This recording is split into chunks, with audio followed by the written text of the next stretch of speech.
name is Margot Brandenburg. I'm an associate director at the Rockefeller Foundation in New York City, and I spend a large amount of my time working on our Harnessing the Power of Impact Investing initiative, which is focused on what we see as an emerging industry of impact investing.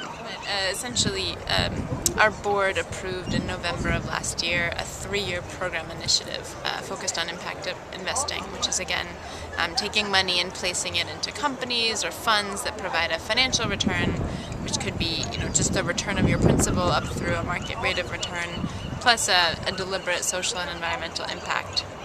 And in leading up to the decision to launch this program initiative, we did a number of interviews and focus groups and meetings with leading impact investors, a few of whom were other foundations, but many of whom were private banks, high net worth individuals, pension funds, a really diverse range of institutions. And we asked them the question, what would allow you to place more capital more impactfully into these type of investments? And consistently we heard that social metrics. We need something better to do on social metrics. That would make our jobs easier and that would help improve the outcomes that we're all striving for. And so because our goal is really to accelerate the development of this industry, we sort of said to ourselves, look, we have to respond to this. And we started out focused on a performance standard, so on really trying to get an impact rating system, something like what Moody's or S&P do for credit risk. We were hearing from investors that they wanted that for levels of impact.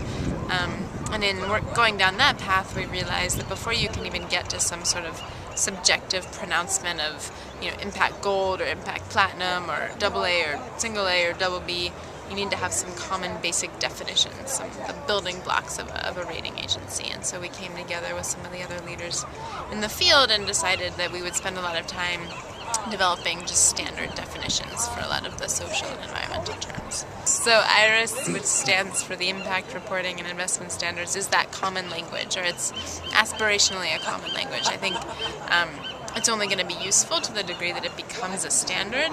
So it's not to say that we have some slightly more perfect way of defining these things. In fact, really what we did is looked around systematically at what else exists and tried to pull it into an overarching framework.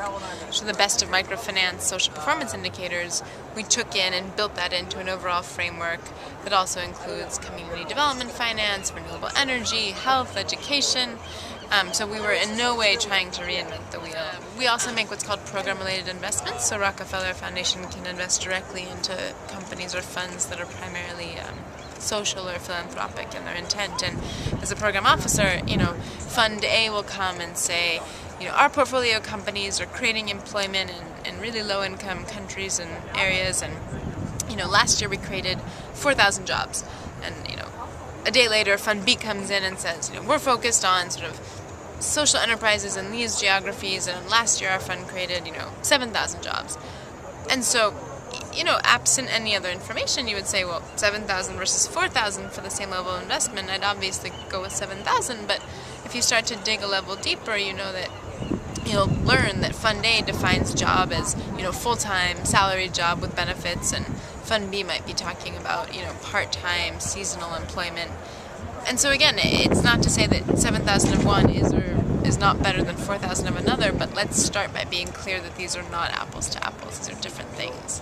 And the Rockefeller Foundation is a private U.S. foundation started in 1913 by John D. Rockefeller. You can learn more by going to our website at www.rockfound, that's ROCKFOUND.org.